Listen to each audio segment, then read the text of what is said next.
We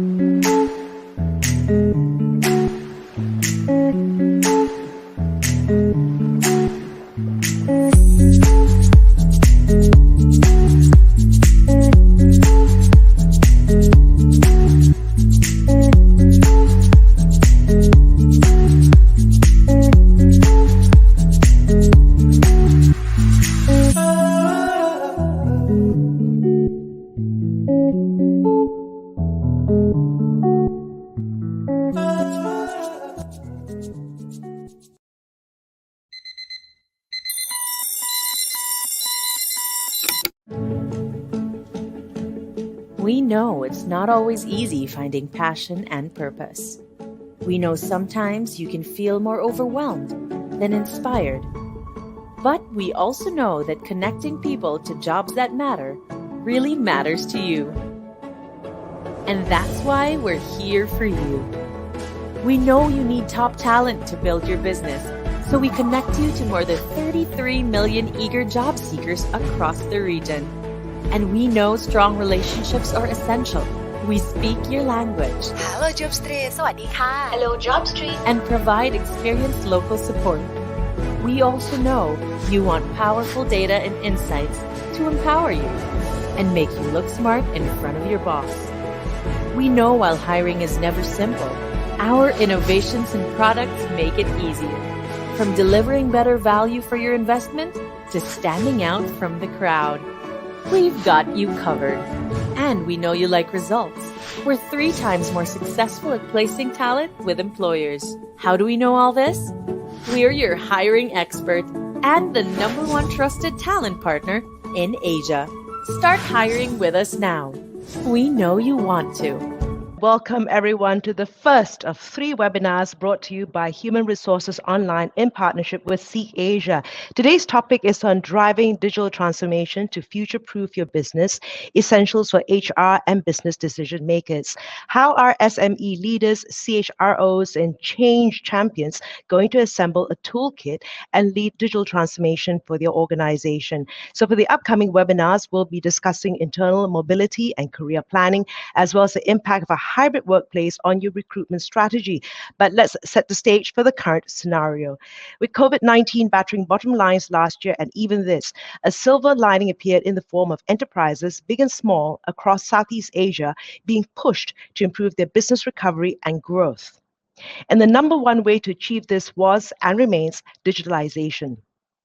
Therein also lies the challenge because it is not specific to HR, but company-wide. In the April 2021 study, the majority of respondents agree that digital transformation increases efficiency of internal operations, that's 94% in Asia, innovation, 78% for Asia, and helps to improve business decisions, 83% for Asia. Now, before we start the webinar proper, I'd like to do a technical check.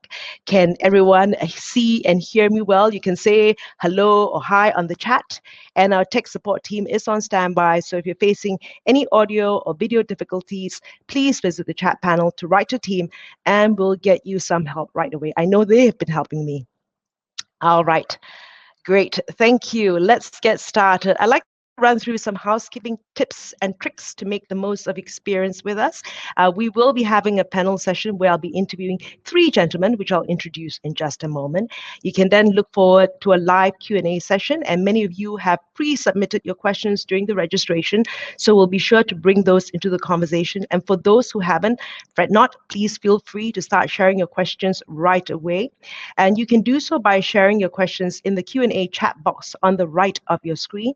Even better, you can vote for your favorite question so it has a higher priority chance in getting answered. We did receive a lot of questions prior to events, so we'll put those up for voting. And before we get into a panel session, let's try and see how the polling system works. Can you see the poll on the side there? So we have a question for you. Right? And the question is, how much of a priority is digital transformation for your organization? 3 options here. It is our #1 priority. It is in the top 3 of our priorities, or option 3, it is not a priority at the moment. Now, as we await the results, let's now welcome panelists who are a great representation of the region. First, we have Peter Bitos, the CEO of Seek Asia, and Peter brings over 20 years of experience in tech, media, and telco sectors across a career that includes various CEO and senior management positions in developed and developing markets and organizations of all sizes. His achievements include scaling up digital businesses from scratch, and he has a track record of leading digital business transformation programs across Asia Pacific. He's now in Sydney, looking cold. Next, we have Nanang Chalit, the VP of People, Tokopedia. Pak Nanang oversees the entire spectrum of HR and people functions in Tokopedia's journey to become the most admired company in Indonesia's tech industry. Previously, he was HR Director for Commercial Functions and Country Head for Employer Brand at Unilever, and experienced various HR leadership roles at both country and regional setup. And of course, Pak Nanang is out in Indonesia. Last but not least, in Singapore, DM Prasad, Senior Director, Strategy, People and Organization, GovTech. DNP, or Prasad, is an executive coach and a transformational HR leader with expertise in leading scale transformation, building and scaling organizations and functions, and shaping and nurturing cultures and careers.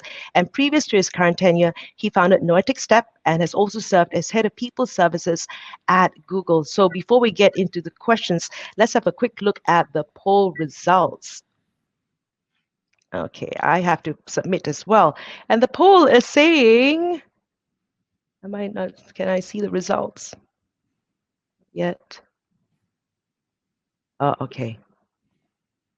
We'll get to the poll results unless I'm missing something. But anyway, let's begin the session here with the first question. I've got to ask to all our panelists, right? Where do you personally stand in your organization's digital transformation journey? And do sum up your highs and your lows. Maybe we'll start with you, Peter.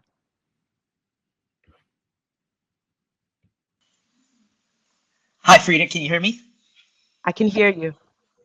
Fantastic. So hello, everyone, all across Southeast Asia, from a very cold and locked down Sydney, where I'm supposed to be on vacation, not turning into too much vacation. So anyway, but the funny thing, at Jobstreet, we've been a digital company of sorts since the dot-com era. And the funny thing about it, as history goes, is even when you're a digital company, you always go through waves of digital transformation. There is no such thing as finished, right? So we ourselves are just embarking just at the beginning of a journey of a major transformation to do two things. Firstly, to take what has been country-based businesses and turn it into a true APAC business. And secondly, to take what has been very old dot-com era platforms in many ways and turn them into true digital platforms built for this decade to come. And those two steps are the major strategy effort underway to help us not only modernize, be more productive, but most importantly, innovate and help people find jobs, which is our core business. And so we're at the early stages of one, having been a digital company our whole life. All right. I'm just going to, before I pass this over to Pat Nanang, I'm just looking at the poll results right now. At a 54%, it is in the top 3 of our priorities. And standing at number 1 priority at 28%. So, and at 80%, not a priority at the moment. That's kind of scary. But top 3, right? And number 1 for only about 25% of the organization. So, Pat Nanang, do share your highs and lows.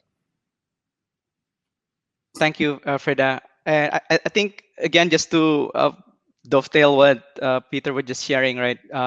If I can answer the same questions, like where do I think Tokopedia as a company actually stand? Again, we have leveraged as a marketplace company. We actually have now reached a scale where we reach to 100 million users every single month, and active monthly users. Wow. With 11 million merchants actually in the platform. And then we actually, again, if you look at the scale, now we have something like 550 million products listed with a transparent pricing, of course, in the platform. So from that journey that the company has started in 2009, that is actually a kind of long marathon, right? And then again, if I look into how I lead personally within an HR space, I can also share similarly. It's there. It's an ongoing journey. So I actually shared. When I have this kind of questions, also I always try to put a number on it so people can imagine. So I would say Right.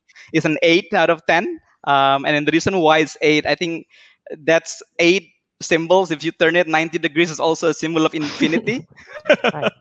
Right. So the digital is really an infinite game, I would say. Right.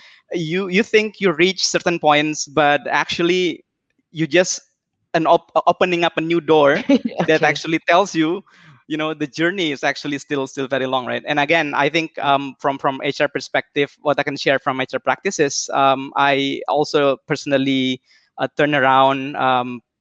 We do a lot of digital initiative in recruitment, and again, the high and low is actually exactly it, right? So you were thinking that you can solve a problem with technology in 3 or 4 months time. And again, in my case, it was back then was trying to install some sort of an AI shortlisting algo in our applicant tracking system, and we were thinking it as easy as 3 months it will be done. But actually, the law was that you don't, right? You need Right. to actually talk with the business and trying to find what the right algo is. But by Right. the time it's actually achieved, which is the high points, again, I'm dealing with about 1 million CVs Right. that Wow. coming to Tokopedia. And again, Indonesia is a big country, right? And then Right. tech is one of the top sectors right now. So that 1 million CVs, I can assure you for sure, if I don't have that algo, I don't have that AI, I will not.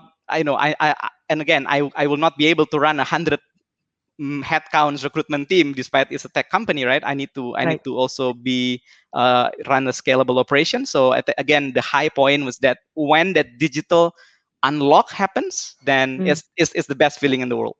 Right. So it's very interesting. You're saying infinity. It never ends, right? It never And ends. everything in Indonesia is volume, right? It's the numbers are Exactly. astounding. Prasad. Yeah, Freda. Peter spoke about waves of digital transformation.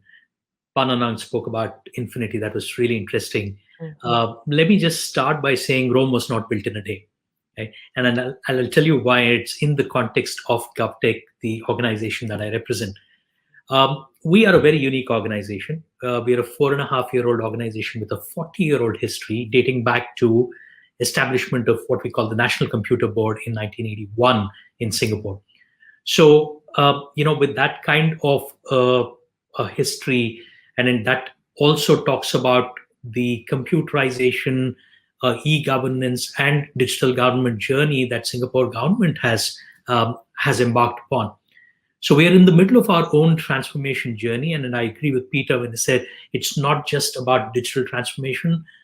Our organization, GovTech, is in the middle of a transformation journey. And to add to that, we have a role to partner with, consult, guide other ministries or agencies on their digital transformation. That's our core job. So our journey is that of the entire government, all the ministries and agencies. So across the spectrum, I think we're making good progress. We need to remain cognizant of the fact that there are several who are just digital starters. There are some who are digital literates and some who are in the digital performers category. If I kind of look at the digital maturity index that BCG comes with, that's how we could categorize. But people are in different phases. So we see this journey as one in a continuum. There is no stopping this. And that goes back to the infinity that Pananang was talking about. And we need to bring everybody together, even as we make efforts to play a role model in our own transformation journey. So therein lies both the excitement and the challenges. So the highs and the lows are all part of the journey that we take. Right, and never a boring day. And there's a question about the different generations a little later. Now, Pak Nanang, so Tokopedia, one of Indonesia's most exciting technology companies, and starting out as recently as 2009, and we say recent, right? And you've seen the company grow by leaps and bounds. So share with us your journey and how you have scaled the people process, for your work, for your nakama or workforce using technology. Yeah, thanks, Frida, for that question. So the way I look at it, again, I'm just sharing from a people practices within the function that I'm leading in HR. So what I kind of think what we did right at the beginning was actually involving as much as possible people into the process, right? And I think that's where again, I can just share a bit the story that we did in Tokopedia. When we started that journey, we were asking ourselves, these four questions. I mean, if you read books like Drucker, you would ask, that five questions that you need to ask the organizations, right? Mm. I also have my playbook, so you need to keep asking these four questions whenever you are an HR professionals. So you ask whether you have the right talent to grow Okay. your companies, right? Organization, whether you have the right organization that meets your ambition, whether you have the right capability, and capability means either it's a new skills that you need to acquire, or it's also Right. a technology investment and stuff like that, or and then whether you have the right culture to do that. So I use the same questions to my own team in people, and then we actually try to kind of put everyone's in that sessions to really create a vision, right? How do Mm. we translate that dream of being the most admired technology company in Indonesia through a winning people ecosystem, we call it, because Mm. by the time you're getting into digital and then thinking with digital mindset, you always need to think about ecosystem, right?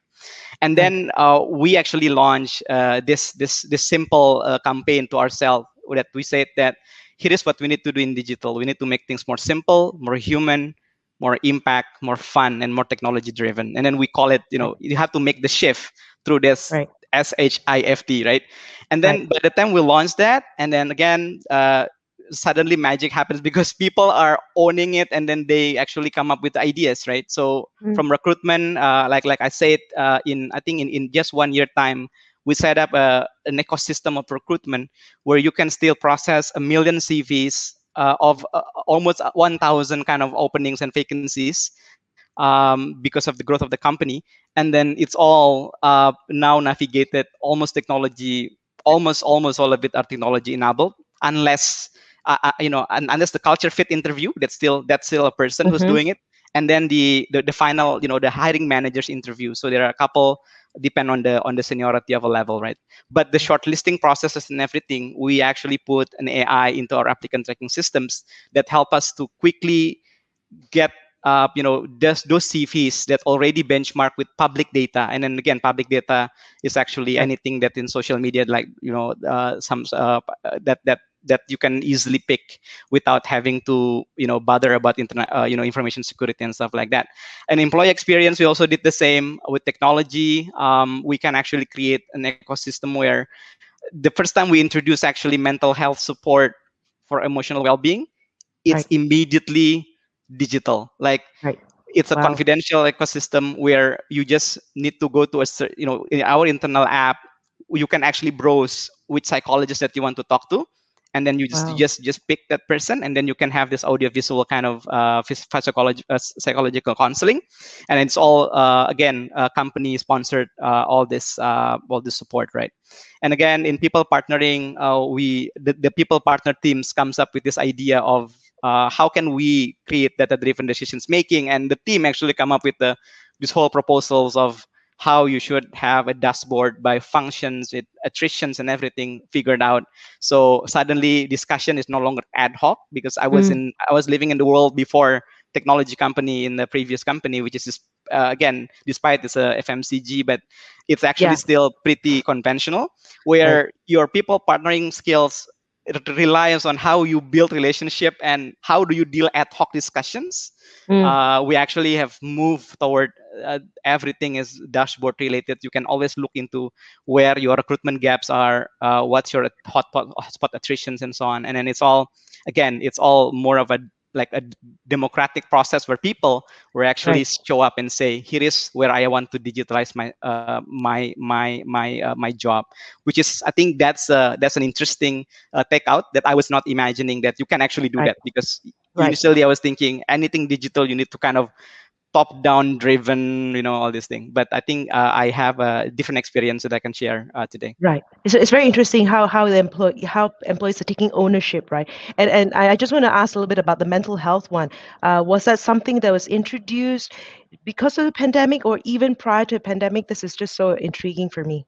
Yeah, we did a design thinking work process back in 2019, and it was actually one of the module that we planned to introduce in 2021.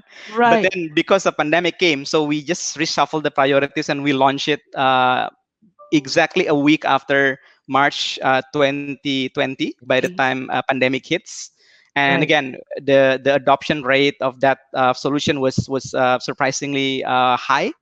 And then again, it's until now it's being still used by our employees. Right, and the timing, right, is impeccable. Yes, exactly. The timing is just right in a way. Who knew?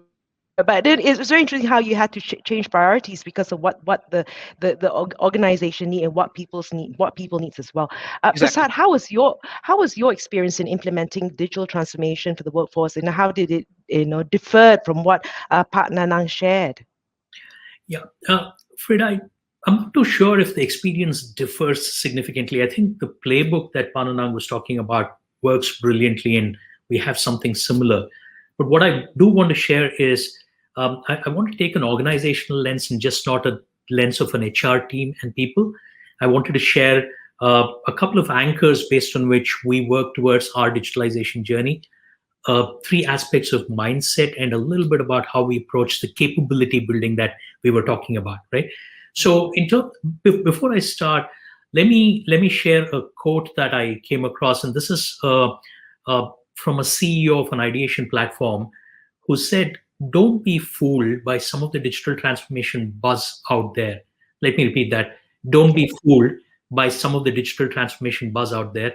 Digital transformation is a business discipline or company philosophy and not just a project. I think it resonates very strongly with me, right? So in terms of how we've approached as an organization, there were 2 things. One, we said the biggest part of digital transformation is actually changing the mindset. The second one is we cannot delegate digital transformation, specifically from a perspective for leadership team. The team should own it, engage, adopt, and adapt to new ways of working, new technologies, and inspire the team to go along. Right?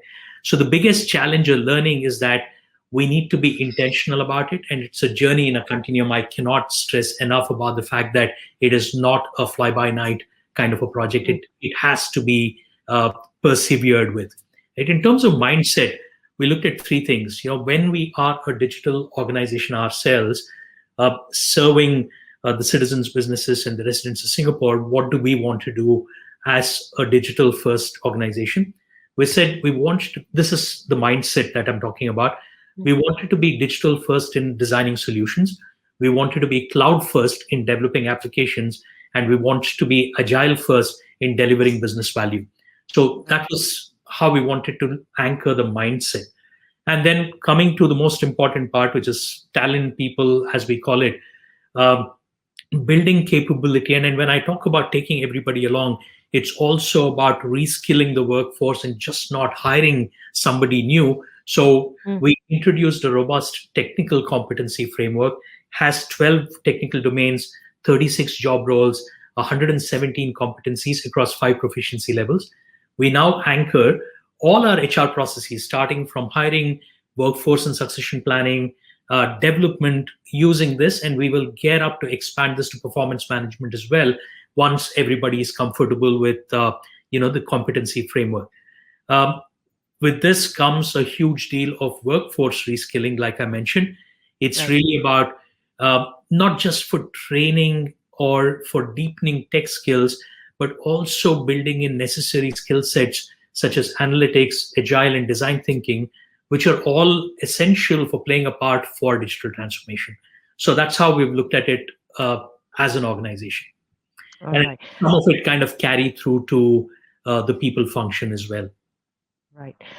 Peter, bringing you to the conversation and listening to what both the gentlemen have said, what in your view actually comprises digital transformation? What is it and what is it not? So, other than agreeing with both of the great panelists, I think the only other thing I would add to the conversation is what COVID. Maybe I'll rephrase your question a different way. What has the current COVID situation done to digital transformation and the way we should view it? And our biggest experience is it has. There are very few upsides of COVID. I don't think any of us would ever want to go through it again. However, it has allowed us to challenge our fundamental assertions or beliefs about what can be accomplished and by when. And what we have found fundamentally is we are moving faster in many cases, developing more and delivering more innovation than we ever thought possible in a very short amount of time by sheer necessity. And if I use by an example, so when COVID hit, everyone's business processes when it came to talent and recruiting kind of just went out the window. No more taking a candidate to coffee, no more interviewing a candidate and doing panel interview, like everything went out the window. In many cases, the ecosystem self-adjusted. So Zoom came along, and then all of a sudden everybody's Zooming, and a year and a half ago, no one had ever heard of Zoom, right? But in some cases, things broke, and things broke fundamentally. And so in our space, take for example the concept of a career fair, where it's not a one-to-one interview, but it's many-to-many, and it's many-to-many. Where many candidates came physically to a place to meet many hirers in one place to get introduced to a lot of different opportunities both ways. It was kind of a mini version of what we are as a marketplace. That totally fell apart the minute COVID happened.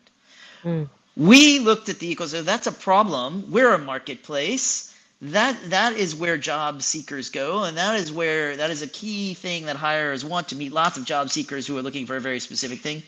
So we set about, and in 90 days, we had a virtual career platform up and running, and it was a very early beta, and our first version of it was really clunky. And now we're running virtual career fairs in every country, and we're making it industry specific, and we're doing it every 30 days, and we have thousands, and in some cases, hundreds of thousands of candidates coming to a career fair. You could never have hundreds of thousands of candidates coming to an actual career fair. That was only possible due to COVID. Right. So that's look at it positively. Just to change and transfer to do itself, and yeah. Right. I think it's also brought to light whatever processes that wouldn't be work. They aren't as working as well, right? And as you're helping so many companies in transformation journey as well, how do you propose they identify business processes that can benefit from digitalization, Peter? Is there not one? Look, this is where I think you have to be careful and say there's nothing digital transformation has a certain skill set, sure, but the fundamentals are just like business has been for a century, which is what are the critical things about your core business? How do you help your customer? And what are the problems to be solved?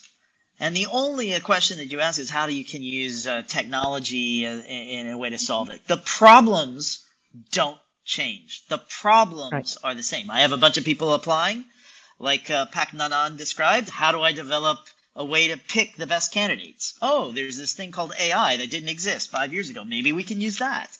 But the problem of picking the best candidates from a whole bunch of candidates has existed for as long as capitalism has been around. So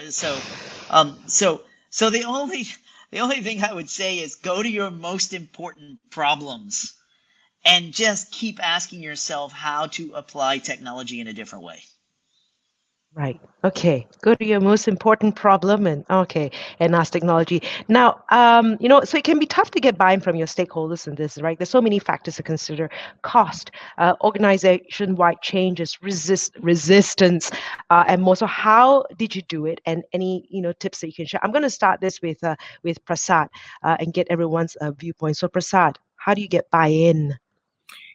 Frida, it's there's no easy answer to it. Everything that you mentioned, factors of cost, organization-wide changes, resistance, they're all very real, and it really depends on who you're talking to. In the context of GovTech, like we said, because we are the government's leading tech agency, it comes naturally to us, and therefore within the organization, we don't see too many of these challenges. But when we are talking to a variety of agencies and ministries, like I said, it really depends on where they are in the trajectory or in their curve, the digital transformation journey. So some of these really happen, but I think it's really about getting through it in a methodical way. There's a lot of influencing that happens. To Peter's point, it's about the problems remaining the same. How could you actually solve for it? And when there is enough evidence that technology can be a great enabler in solving those, why not? So what we do here is really about, again, I go back to certain first principles of how do we influence, what do we challenge people on, what do we challenge ourselves with, and then a very critical constituency of people again, right? Because we haven't spoken about that. So the first one, there are three segments that I would use here. First one is what I call time to say goodbye.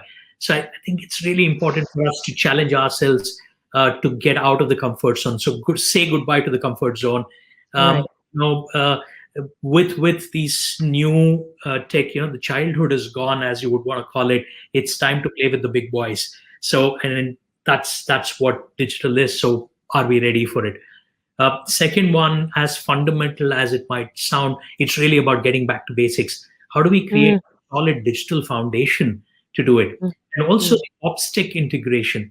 We figured a lot of that during our pandemic experiences. So strengthening OpsTech, and in the perspective of the government, policy OpsTech. So the trifecta, and then that multidisciplinary team coming together and strengthening that was important. And then as part of getting back to basics, I would say building more capabilities and more and more.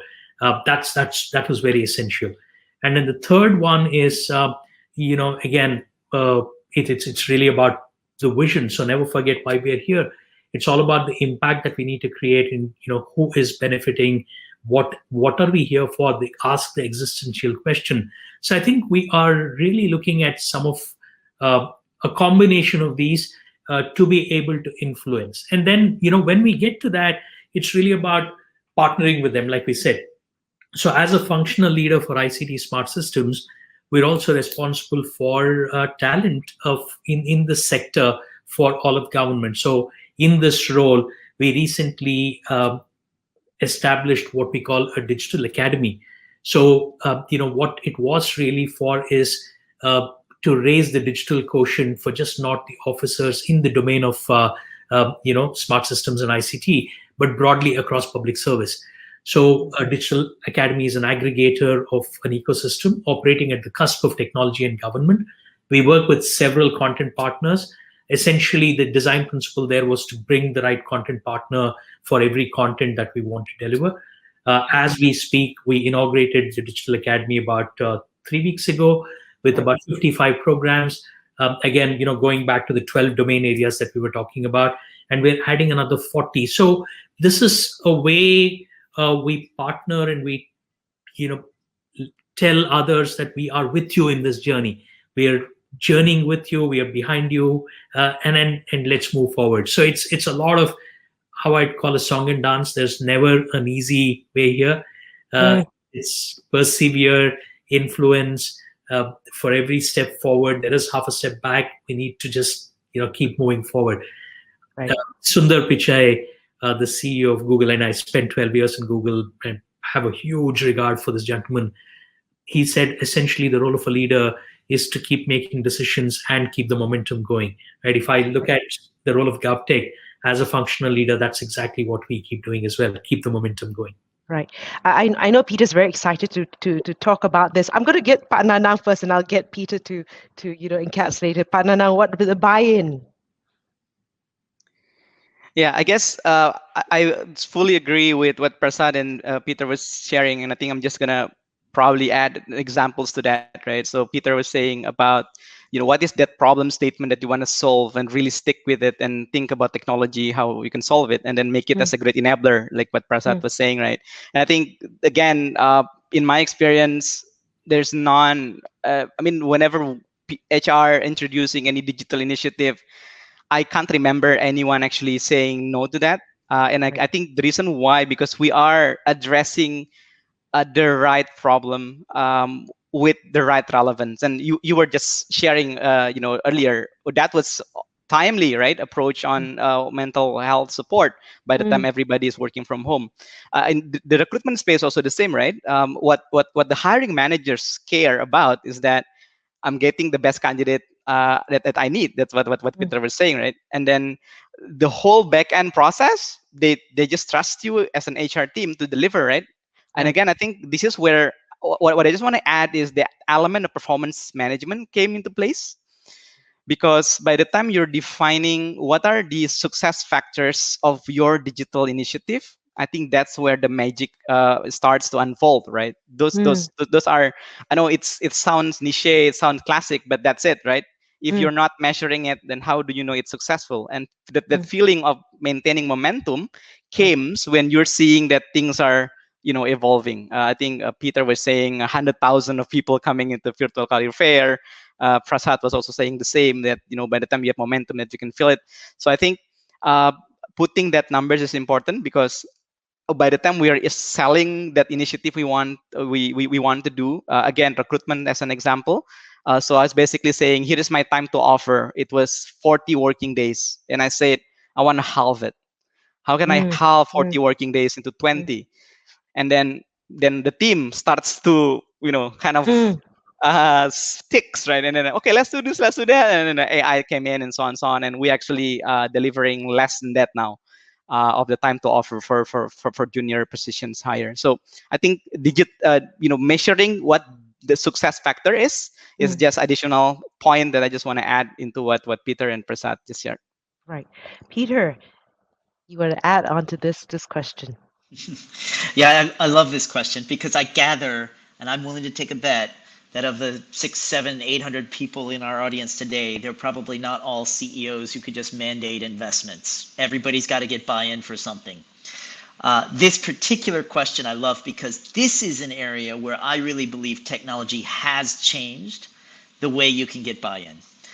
The cost of experimentation is gone dramatically, exponentially down to near zero, right? And technology has enabled us to experiment at very low cost and try beta things. Tokopedia is one of the best in the regions at trying this in every area of their business, right? You want to try little experiments.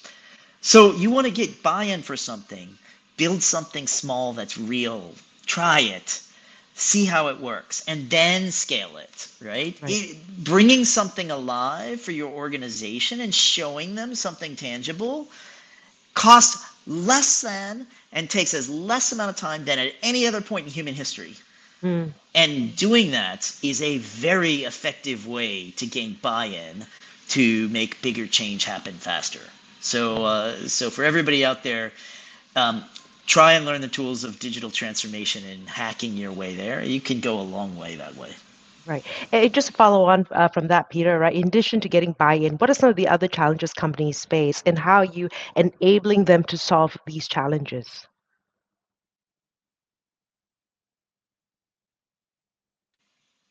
I think the related to that challenge, okay, so whether the cost has gone to zero and you can do things a lot faster, the challenge that most companies, not Tokopedia, because again, they're probably best practice in this area, is the skill set, as Prasad points out. The skill set to do those things have changed a lot.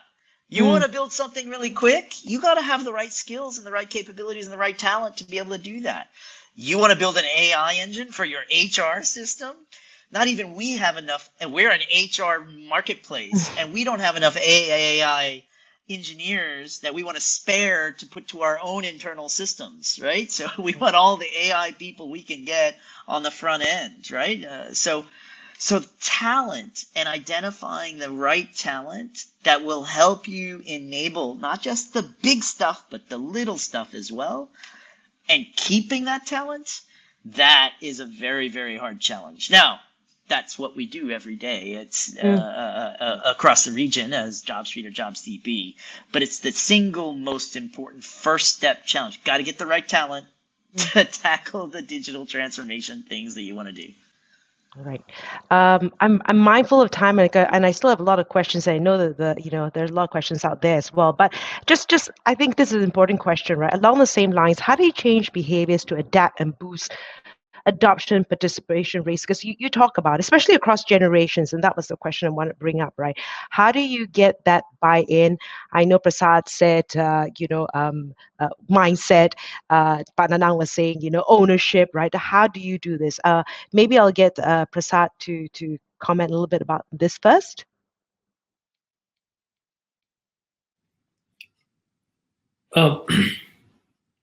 Frida, I think, see, to me personally, a very personal opinion that I have is some of the generations and everything that we're talking about is at best a label. And I always say that the smartest millennial that I'd seen was my 85-year-old basketball coach, or my basketball coach when he was 85. Yeah, he could put any millennial to shame. So I would essentially go back to the fact that we need to, again, to what Peter said, we need to hire the right people. Right? It goes back to people here, hiring the right people and then retaining the right people who matter, who just not a culture fit, but also a culture add. And then when you have more ambassadors within the system, within the ecosystem that you operate in, some of these influencing becomes a lot more easier. It might sound very cliched, but I think I would put it back to having the right people and then getting them as your biggest influencers, irrespective of generations. Right. Pak Nanang? Yeah, and nothing to add there. I think Peter and Prasad was spot on, saying that talent is the key. I myself, I feel blessed actually, because I joined a team that were actually very young, so they have a lot of energy. And I think what I learned though, I think what counterintuitive is that I thought in the beginning, again, in my previous experience in working in a global multinational companies and so on, right? You need to have a steering committee, and you do all this selling presentations and everything to get things done. But I think what the experiment that we did was you throw a vision and then ask people to sign up and say, what do you want to do to make the shift, right? Making things more simple, more human, and so on. Right. And actually, even your most junior person actually willing. And then what they need though is the skill. So there is this in HR. There's this matrix of will and skill, right? What you're looking for is people on the top right with high will, high skill, right? And I think that's exactly how I look at my team. And then whenever we see people that with high will without skills, we do this cross-pollination. So I have one person that I hired with a mathematics graduate in HR, and this guy's like one of his responsibility was telling people how to build a dashboard out of whatever kind of your typical worksheets. You can actually create dashboard out of it. So other people who doesn't have the skills sign up for it. And then suddenly I have so many dashboard everywhere. I have my dashboard for recruitment. I have my dashboard for employee engagement, and everything is like it's a participatory processes because people wants to learn. I think embracing everyone and not counting anyone out in your whatever digital movement you're doing. But you have to take care of them means that you need to help them with the skills, because I believe, especially with the young generation that I can represent, they have a high will and they want to be part of it. They want to do these things, but they're lacking of the skills. So you just need to give that skills to them. Frida. Right. All right. Peter.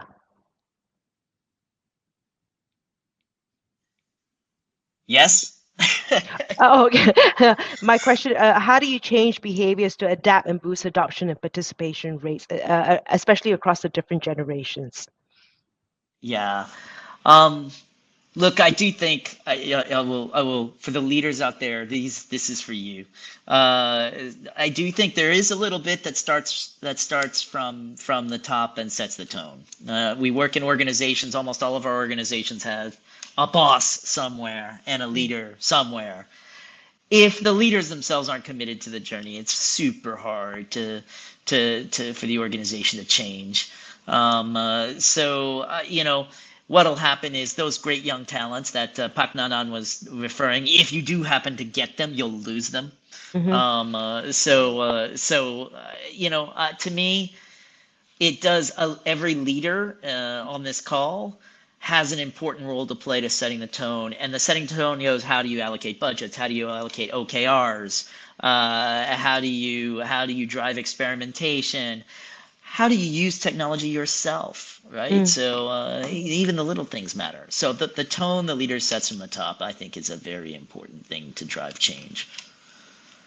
Right. Okay. I've got a couple of questions that came in earlier and got a couple of questions that's happening right now. So I'll do a mix of both, right? I've just got one here from Amy Lee Acosta, and she says, all of our employees work from home. How do you conduct online virtual team building? Can I do this one? Sure. I love this question. I want to tell a story just a little bit. First of all, I started at Seek in Asia as CEO of Asia in August of last year. I'm based in Singapore, but the regional headquarters is in KL. My entire experience, me personally as the CEO, from the very first recruiting conversation until today, has been on Zoom. I have yet to meet my own team physically, right. And I lead 1,000 people. So it's a very great question, an important question, because everybody goes, oh, COVID will get better next month. Well, it ain't getting better next month, right? So you know what? I'm going to get really practical for Amy out there and everybody else. You know what I've ended up doing? I ended up with one or two fun team members walking around the house where we take Zoom and go, what can we do collaboratively together around the house? Because they're in their house, I'm in my house. And, team building is about doing things together, right? So I've run cooking classes together. We all made a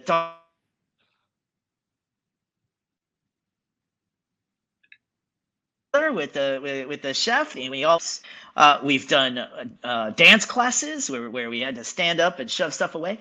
Find the communal things that you can do together in your own environment that doesn't include your standard Zoom frame, right? So you got to move the laptop somewhere else, you got to move the iPad somewhere else, and you got to get up off your chair and you got to do things together, because that's what we did in the old world. We had team building exercises, and we did things, and we laughed and we had fun, and you just got to do it differently. So no secret sauce, but the secret sauce includes no virtual backgrounds and getting up off your butt. Okay, and that no one just looks like a rectangular. If I can jump in to add, I would probably add something really basic there. Start with keeping videos on, and then each other. I think that's really important too. Okay. Peter. So this is a very interesting question as well. It says, and this is submitted from the audience, to drive digital transformation, which one should we prioritize first, people or technology? Who would like to take that? I would say people, Frida. I mean, if you have the right people, they will choose the right technology, because if not, then you would end up overkill a problem and you invest with so much money and then it doesn't work. I mean, I've seen also examples in kind of here and there, right? And I think having the right people is the most important thing. And I think starting with the right questions, like what Peter was saying, how do you solve certain problem, and what the role of technology, and Prasad was saying it has to enable, the great enabler. So people would come first all the time. I would second that. Tech for the sake of tech will never work. The organization readiness and people readiness are equally important. And then we know it, and there is proof out there that most digital transformations that fail are because people weren't brought along in the journey. So I would definitely say start with people. Right. There's Actually, a go on. I don't think in business there is anything else that would be rank above people first, be it digital or anything else. Right. The answer is always people first. Right. A question here from Lulu Shifa. She says, what's the right step to make online boarding for new employees to make, to get them engaged with team members and all employees? And I understand that some people, have just come in during the pandemic, right? And they've never had these connections with the team members before. Peter, please. Yeah, me. I had this experience. Wow, I cannot stress enough onboarding has become structured. Onboarding is more important now than any other time in the history of your company. Like methodically thinking through who are the people they need to meet, what are the things that they need to learn, how are they going to learn it sitting at home, right? So, and like the time I now mandate at my executive team level, any new executive team level does not start their role until 4 weeks after induction. And there's a structured 4-week induction. And then the level below that, we're trying to get to 2-week structure induction, right? So,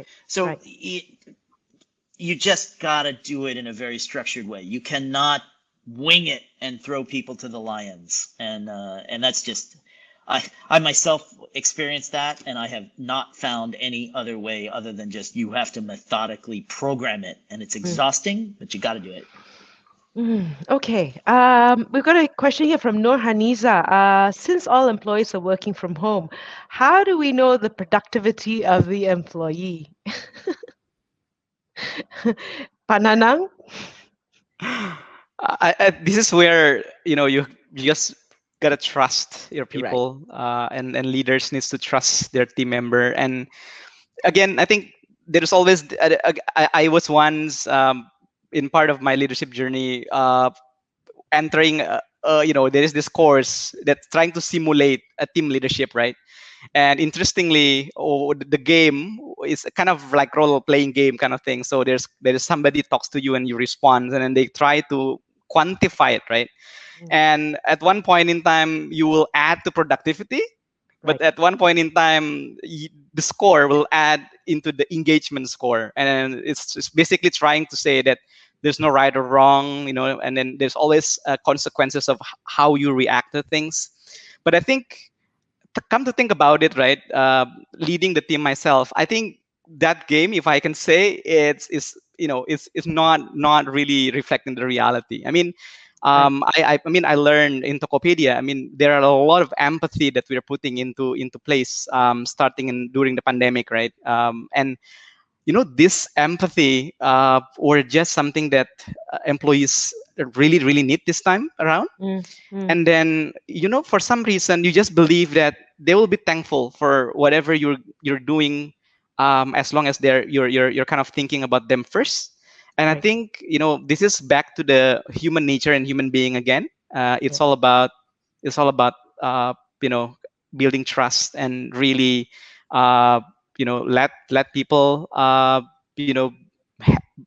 earn, once you're getting trust, then, 1 out of 100 maybe will kind of abuse that, but the most of them are not. So I would say, trust is the key. Right. Anyway, I used to work for a technology company, and I was working from home before it was necessary, and it was just a case of deliverables, right? It doesn't matter when I do it; I just deliver it on the deadline, and I get it done. And I think that's one measurement, right? Here's a question as well, and this is: implementing technology is expensive. What do we do? We simply don't have the budget for this. Who will address the budget question? So two or three things. One is I will come back to my earlier comment that it is a lot cheaper to experiment now, right? And this is sometimes where if you come from a background that you're perhaps not as familiar with technology, where finding the capability and someone who really understands technology really well can help you. Experimentation can be really cheap. So that's point one, right? So now, can you build a scale solution? Can you integrate it? These things then take money, right? So that's the first thing. And then the second thing is, if for the leaders out there, Yeah, at the end of the day, if to Pak Nanan's earlier point, you know what the problem is. You are measuring the right thing, and you have tried experiments and you're seeing indicators. Well, that's time for the leaders to step up with the right budget. So both for the leaders out there, you got to step up if the measurement's there and the problem statement is clear and the experimentation is there. And then for the non-leaders out there, find a way to try, find a way to experiment, and then see where that goes. Right. A question here from Eve Tan. What is your worst, or I guess, made the wrong choice of hiring via digital in your experience? I think maybe this is Pak Nanang or Prasad could address this. Frida, can you repeat that question? What is the worst? I guess the worst choice that you've made for hiring because you hired digitally in your experience. Were there any errors? When you hired digitally. The way I would look at it, it's again, I'll go back to the point that I made about tech being an enabler, and then we use several platforms to make hiring easier, more seamless, but you're not making tech make a decision for you.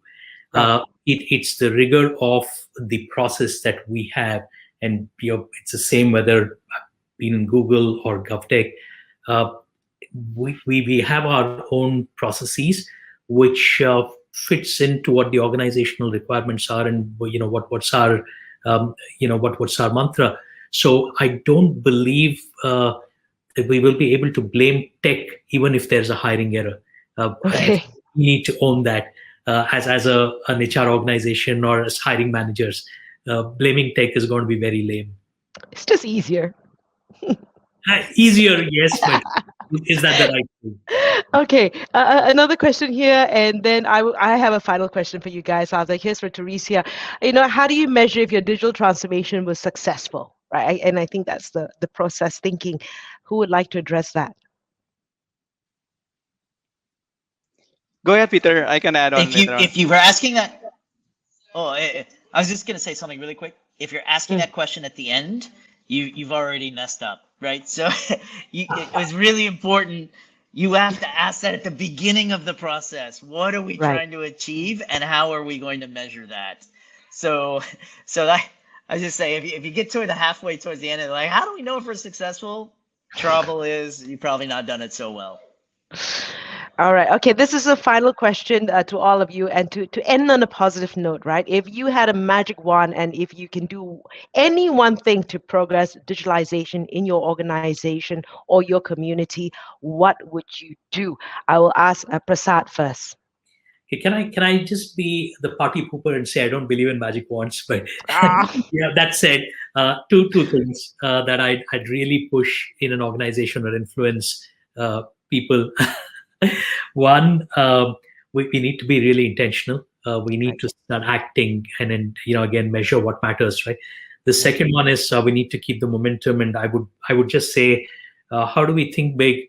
How do we act fast and start small? That's the mantra for me. Right. Pak Nanang? So I would bring the party back. My daughter is a Potterhead, so she kind of read all these Harry Potter books, and I actually watch it. I don't have patience to read all these books, right? There was this episode where there is this something called Time Turner. Is a necklace, and then in this Prisoner of Azkaban movie or something like that. I think the reason why I like that concept of as if we have portable time machine, because sometimes what blocks digital is that fear of experimentation. And again, Peter was saying, the costs are significantly down. So I wish if there is such a thing, people are not afraid of experimenting, right? Because by the time you're wrong, you can always go back. By the time they're doing that 100 times, they realize that 85% of 85 out of 100 actually it was successful experimentation, right? So then that's where confidence come up. So I would answer with that. Right. Peter. I'm loving the Harry Potter theme from Pak Nanan. I'm trying to think of something about a Patronus charm, but I can't think that fast.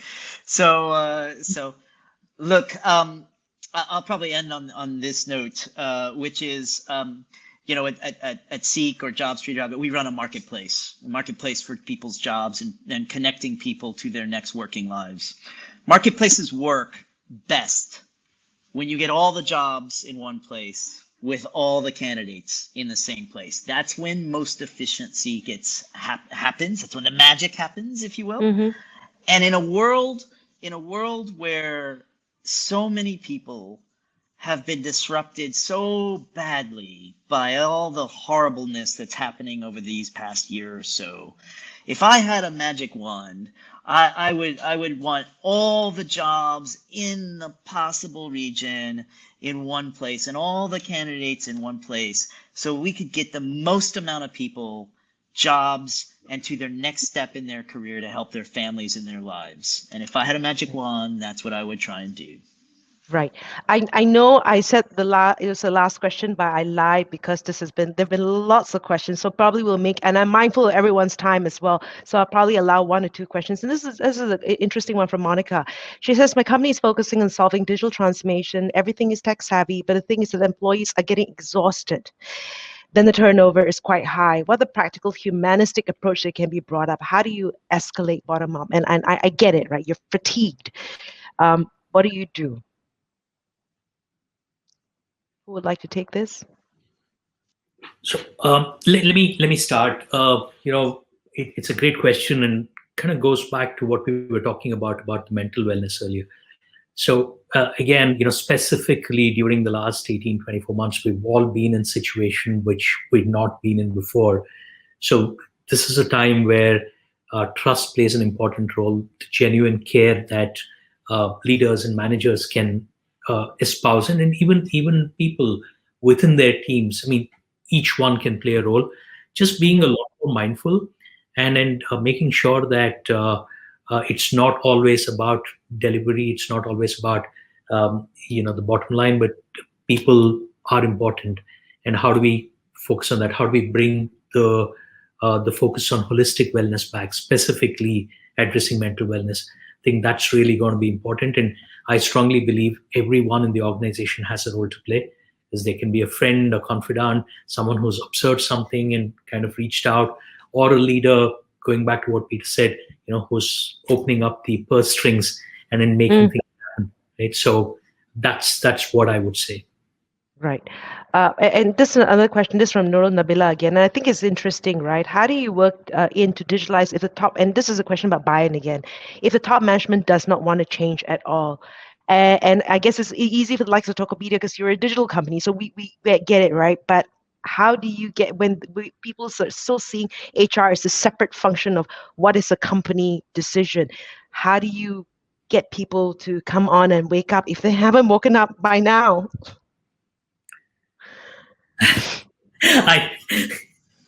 If you find yourself in that position and you're in Southeast Asia, please call us. We need great people, and we're a far better technology savvy place, right? So look, for the leaders out there on this call, that's it right there. If you don't buy in yourself, you're gonna lose your people, right? So there's no easy way around this. There's no glib answer you can give, right? So this is the battle that people have to deal with. They have to deal with budgets. They have to have support to do the change and initiatives that you need. So yeah, there's a bit of leadership from the top that's important. And if you don't have that, you're not going to succeed.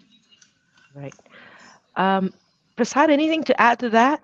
No, in fact, I had the same response as Peter's. You should be finding yourself or your resume on Jobstreet. And he said, it would have been better had it come from me, Peter. Okay. All right. Thank you so much, everyone. Thank you, Peter. Thank you, Prasad. Thank you, Patnana. I know we have a lot of questions, but again, and thank you for participating. Not to worry. If you have any questions, please go to Seek Asia, right, and visit the employer's blog, that's seekasia.com.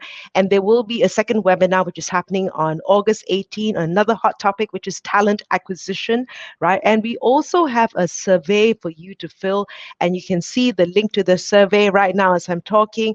So please head on over there and give us your feedback so we can make these sessions more beneficial for you. There is also a report called Decoding Global Talent, which you can download, right? So thank you again to all the panelists and for the sharing. We've heard from everyone across the region, and of course, everyone who has, dedicated this time here, joining us virtually for being with us today. And we hope this session has given you some HR insights, as this is a crucial component in any organization, very much a part of the organization. And I look forward to seeing you all again next month. Until then, have a good evening and stay safe. Thank you, everyone. Thank you.